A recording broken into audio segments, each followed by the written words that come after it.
Welcome back to the Stormcrow Show. I'm Brady. And I'm Josh. And today we are back with a couple more theories about upcoming Magic the Gathering sets. We promised we would do this, or threatened it, I suppose. We said we would. Yep. We're unrepentant for our failures. That is a fair assessment. Although we will acknowledge our failures if they turn out to be failures, but I think we're going to be right 100% of the time. I've got confidence in our analytical skills. Is analytical? No, not really. Okay. So, all right, great. Well, anyways, we have two theories, and we wanted to share them with you. And Brady, I want you to start us off with the first theory, because I think it's, of the two, it's probably the more robust. Oh, well, thank you.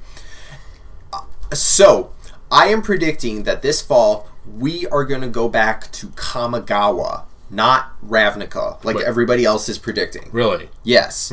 And the reason why is that Wizards has been dropping hints like crazy about all of the...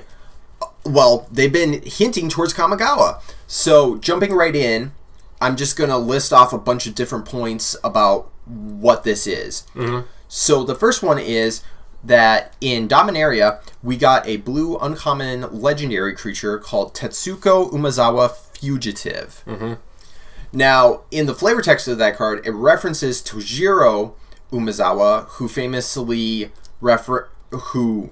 wielded the Umezawa's Jite, which we all love and hate all at the same time. Mm-hmm. And there's also Tetsuo Umezawa, who was originally printed in Legends. Yep. And is also apparently related to these characters. Now, I haven't delved super deep into the Vorthos of all this, so there might be some things here that I'm missing, but let it just be said that apparently all three of these legendary creatures are related, and they all have ties to Kamigawa and Dominaria. Yep. So we'll put some links below to explain. Yeah.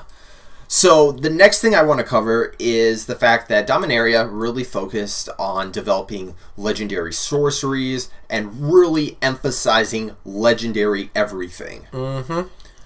Now, with the legendary rule change, there's also been a lot more interactions going on, and I feel like if Wizards wants to continue to push the legendary thing forward, mm-hmm.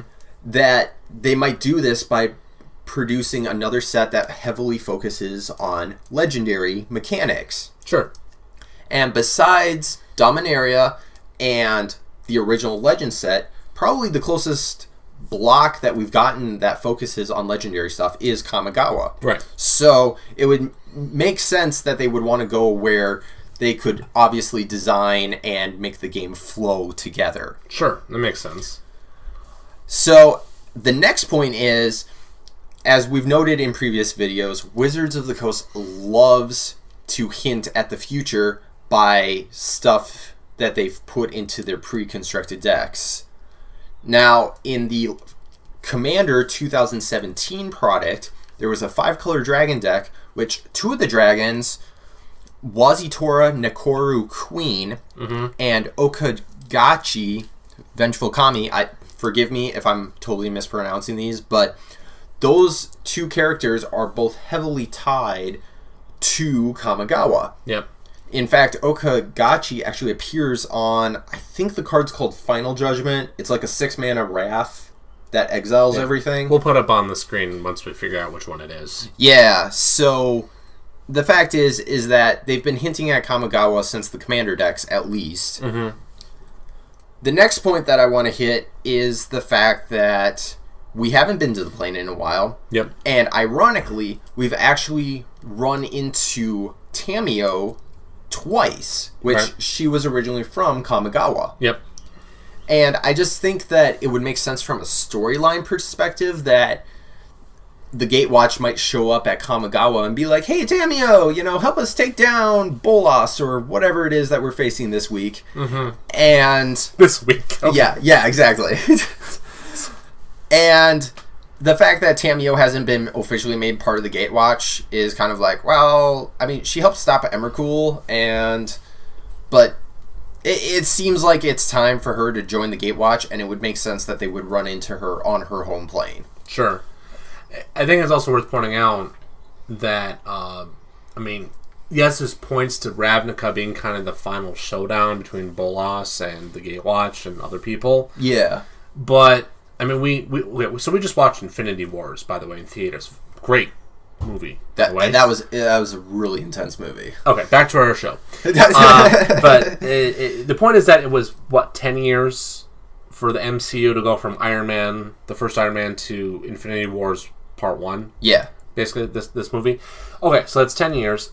I know, obviously, Bolas has been around a lot longer, technically speaking, in the sense of he's been around in the early days of Magic, which is 25 years now of Magic's existence. So he's been around probably 20 years or something like that, or something around that time frame. But the thing is that it'd be very anticlimactic to go to Ravnica in the fall and then presumably beat Bolas. Yeah. Maybe not without massive casualties, but I mean, if this final showdown is supposed to be at Ravnica, it seems more like that they would want to gather more allies type stuff. Yeah, definitely. Definitely. That's a really good point. And my final point on this note is the fact that the original Kamigawa block, when it first came out, it was not viewed as a very good set because it came out in the wake of Mirrodin. The original Mirrodin, which was just an incredible block. And the fact is that when Kamigawa came out, literally, almost nobody cared. It was kind of during a dark time in Magic's history. And as a result of that, the Kamigawa block has probably gone up in favor since then because people have found interactions between cards from there and so forth. But in terms of being a standard set, it wasn't great. Mm-hmm. It wasn't great. So I think that the Kamigawa, that they should revisit Kamigawa, and that's because Kamigawa deserves a chance to shine in standard. Even though I don't play standard, I mean, I still would feel better if Kamigawa actually went out on a good note or something. No, I agree. It would be a worthy retread of returning to a plane. That makes sense. Yeah. But anyways, that's all I had. So Josh, I'll chuck it over to you. Great. So so I'm going to say this. I think Birds of Paradise is getting reprinted in either the core set, 29 core set, later this year, or maybe when we go to Ravnica, it'll be reprinted then. I suspect Ravnica's coming up soon, though. I would say, if you're wrong and we're going to Ravnica, then I think it'll show up then. Or if Ravnica, say, shows up in the spring or next summer, then it will show up. Sure. Here's my evidence for that. First of all, they have not reprinted it in forever. And while, I know, 1 mana... mana producing, mana dorks for 1 mana are not really well liked by Wizards, but the fact is they did reprint Land of War Elves going back to Dominaria. They did not reprint Birds of Paradise in Iconic Masters 25, which was very mind-boggling for a lot of us. Mm-hmm. And the thing is that once Kaladesh cycles out, it'll take the fast lands away. And as well as Amonkhet will lose some of their... Because their lands are actually pretty good, too, if I recall correctly. Yeah, they're pretty good. So there's some good synergies there. So the point is that there'll be less mana support for, the multicolor support from Ixalan. Mm-hmm. And, that's fine. But the thing is that, it'd be nice to have a little bit of stuff to work with those giant dinosaurs in particular, any of the giant dinosaurs that are multicolored in particular. So it strikes me this would be a very safe thing to reprint in light of what it would provide for standard. Mm-hmm.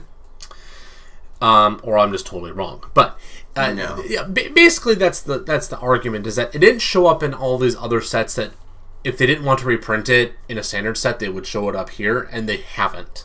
Right. Which I'm really surprised about, so I'm going with the idea that they actually want to reprint it in a standard playable set.